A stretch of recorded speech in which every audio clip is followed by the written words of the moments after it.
એક પ્રસંગ છે બીજો કે જ્યારે યુદ્ધ પૂરું થયું હસ્તિનાપુરમાં, ઘણા સમય ભગવાન શ્રી કૃષ્ણ હસ્તિનાપુરમાં રહ્યા. પછી યુધિષ્ઠિરને કહે છે કે ભાઈ હવે હું દ્વારકા જાઉં, ઘણા સમય આવી રહ્યો અને મારે જવું જોઈએ. મારા ભાઈ દાઉદજી છે એ ક્યાં સુધી બધું સંભાળ લે, મારે એક રાજ્ય ચાલે છે, મારે દેખરેખ રાખવી પડે, એટલે હું જાઉં કે. ભગવાન શ્રી કૃષ્ણ હાલતા થયા, કોઈને ગમ્યું નહીં, કારણ કે એટલા સમય ભેગા રહેલા. કોઈ પણ પરીક્ષિત આવે તો 5 પાંડવોને તો ભગવાન શ્રી કૃષ્ણ આગળ હોય. હવે જ્યાં ચાલતા થયા રથમાં બેસી ગયા, જાઓ ભાઈ કે બીજું શું કે ઘણા સમય તમે આવી રહ્યા છો, હવે અમારીથી ના કેમ પણ પડાય. ભગવાન શ્રી કૃષ્ણને એમ થયું કે કુંતામાં ક્યાં છે, મારે ફઈ ક્યાં છે, મારી ફૂઈને હું જાઉં છું એટલે નથી ગમતું ને કે, એટલે ચા ખોણામાં બેઠા બેઠા રડતા હશે કે. આ રીતે વિચારમાં ચાલ્યા આવે છે. તેમાં રથને હસ્તિનાપુર બહાર રથ જાય, પાદર રથ જો ને તો મહાકુંતામાં સફેદ વસ્ત્ર પહેરીને સામે ઉભા હતા. ફઈ તો કે સામે ઉભા છે કે. રથ નજીક જો તો કે રથ ચાલકને કે ભગવાન શ્રી કૃષ્ણ કે રથ ઊભો રાખતો કે હું છેલ્લે જાતી વખતે કે ફઈને મળી લઉં કે. હવે જ્યાં રથ હેઠા ભગવાન પગ મૂકે અને પગ મૂકે ત્યાં મહાકુંતામાં ભગવાન શ્રી કૃષ્ણમાં ચરણમાં લાંબા થઈ ગયા, સુઈ ગયા ચરણમાં કે હા ભાઈ શું કરો છો તમે, તમે મને પગે લાગો એ યોગ્ય નથી કે. હું તમને પગે લાગુ, હું તમારો ભત્રીજો છું કે, એ યોગ્ય છે કે. પણ કે કૃષ્ણ હું તને ઓળખી દઈશ કે.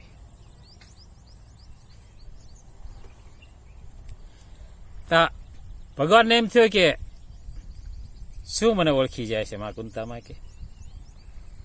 તા કે એમ ઓળખી જાય છે કે તમે કોઈ જશોદામાના પુત્ર નથી, તમે દેવકીના પુત્ર છો, તમે એ મને ઓળખી જાય છે કે. તા કે નહીં કૃષ્ણ કે તું કે પોતે કે પરમાત્મા છો કે, આ જગતનો તારણહાર છો કે તું, એમ તને ઓળખી દઈશો. આ જગતનો રચેતા તું છો કે, આ જગતનો બાપ તું છો, તને ઓળખી દઈશો કે. એ સમજે મેં તારા ચરણોમાં દંડવત પ્રણામ કર્યા કે મા કુંતામાએ. પછી હા કે ભગવાનને એમ થયું કે ફોઈ મને ઓળખી તો ગયા છે, પણ કે તો કે ફોઈ તમારા મારા સંબંધ બદલાઈ ગયા આજથી કે. અત્યાર સુધી કે હું તમારો ભત્રીજો હતો કે, તમે મારા ફઈ હતા કે, અને અત્યારે તમે મારા ભક્ત બની ગયા કે, અને હું તમારો ભગવાન કે.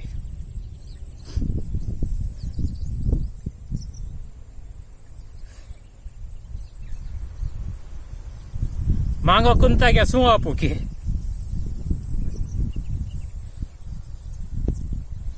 શું તમને આપું કે. આજે તમે જે માંગો એ આપું કે, મારું વચન છે કે. ભગવાન કહે છે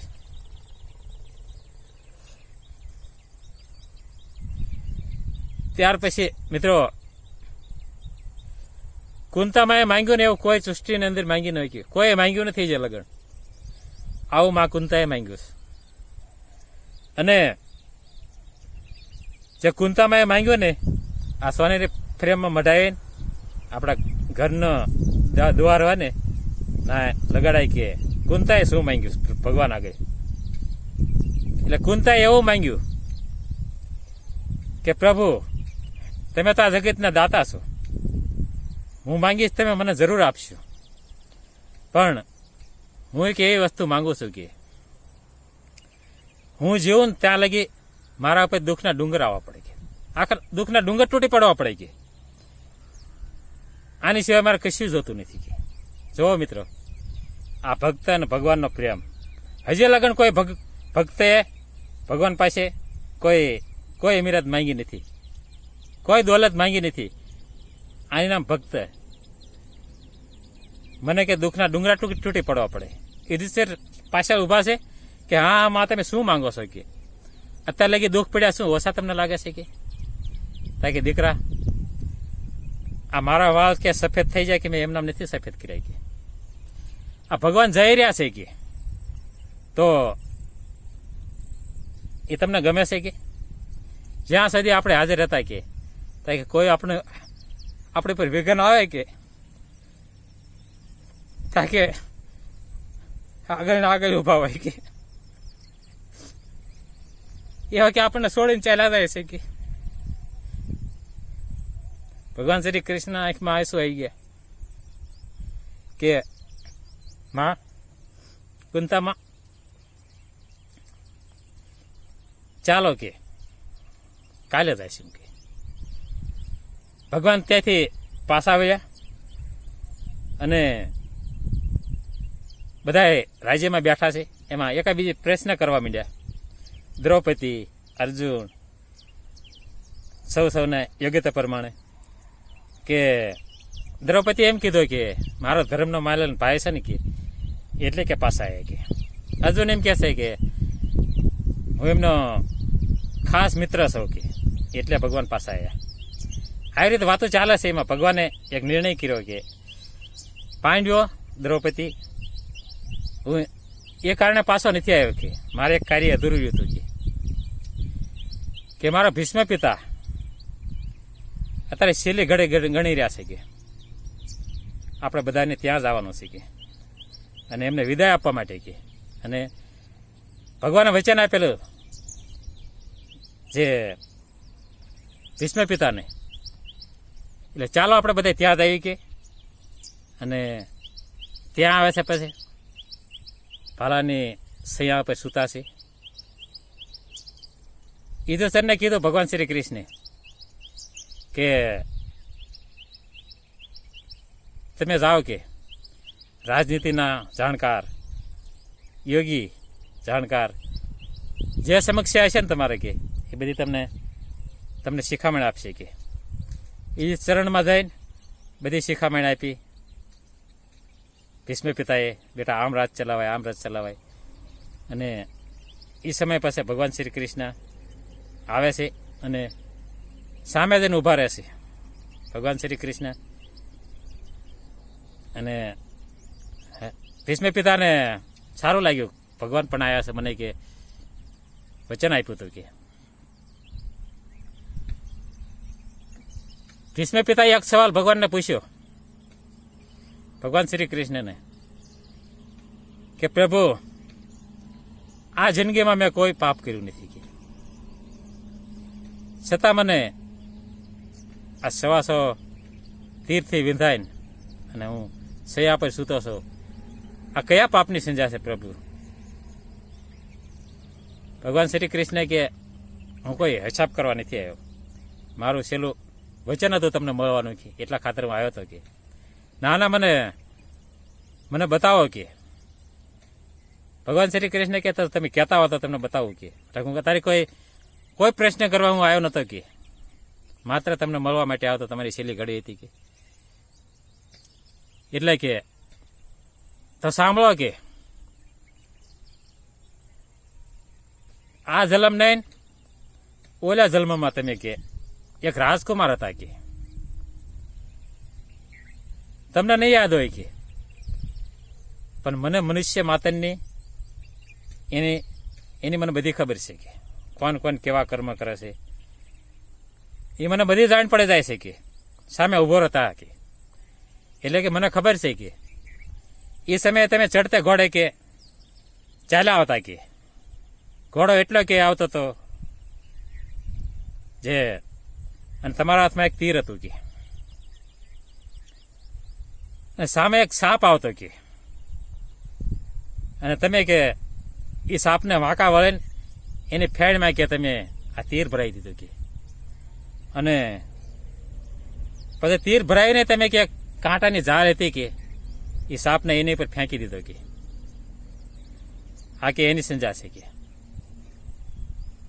આ પાપ એ તમને લાગ્યું છે કે જેટલા કે એ સાપના કાંટા વાગ્યા ને એટલા કે આ તીર તમને કે તમારા શરીરે લાગ્યા છે કે આ પાપનો પરિણામ છે કે. અને બીજું કે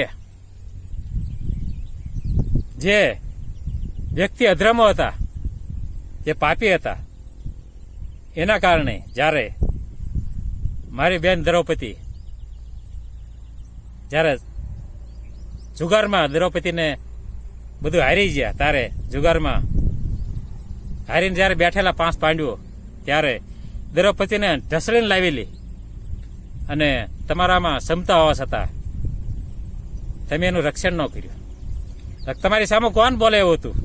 કોઈની તાકાત નથી કે તમારી સામે થાય, પણ તમારી એમાં ક્ષમતા હોવા છતાં તમે દ્રૌપદીની રક્ષા ન કરી, અને એ સમયે મારે શિર પૂરવા માટે આવવું પડ્યું હતું. કર્મ તમે જોયું છે ભીષ્મ પિતાને કે તમે કર્મ જોવો તો પણ આંખોથી તમારું કર્મ તમને લાગે છે કે આ કર્મનું પરિણામ છે કે. એટલે ભગવાન શ્રી કૃષ્ણે ભીષ્મ પિતાને આ દેખાડ્યું. અને કે તો કે બીજી વાત સાંભળું ભીષ્મ પિતા કે તમે વચન લીધેલું કે હું કોઈ હથિયાર હાથમાં નહીં લઉં કે, તો કે તમે હથિયાર હાથમાં કેમ લીધું કે યુદ્ધનો સમયે કે, તો કે એ સાંભળો કે ભગવાન શ્રી કૃષ્ણ કે જ્યારે કે મને અંતે એમ થઈ ગયું કે ભગવાન શ્રી કૃષ્ણ કે મારા ભક્તની કે પ્રતિજ્ઞા તૂટે એ મને ગમતી વાત નથી કે કોઈ પણ ભક્તને પ્રતિજ્ઞા ભગવાન ન તૂટવા દે. તમારી લાજ રાખવા માટે મેં મારી પ્રતિજ્ઞા તોડી છે, એના કારણે મેં મારી પ્રતિજ્ઞા તોડીને મેં હાથમાં હથિયાર લીધું હતું. ભીષ્મ પિતાને એમ કીધું ભગવાન શ્રી કૃષ્ણએ. એટલે ભગવાનની ગતિ ન્યારી છે. હું પ્રતિજ્ઞા લાવતો ભલે ન લાવતો ભલે, મારા ભક્તિની પ્રતિજ્ઞા ન જવા દઉં કે આ મને લક્ષણ છે એક જાતનું કે મારા ભક્તની લાજ ન જવા દઉં કોઈ પણ રીતે. પછી એ સમયે જે દેહ છોડે છે ભીષ્મ પિતા ભગવાનની સામે, અને દેહ છોડીને જઈ રહ્યા, અને ભગવાન શ્રી કૃષ્ણ દ્વારકા જાય છે. એટલે મિત્રો આ ભાગવતનો પ્રસંગ હતો, જરૂર સાંભળજો, આગળ મોકલજો, અને આ વિડીયોનો લાભ કરજો. હરિનારાયણ, હરિ કૃષ્ણ, હર હર મહાદેવ.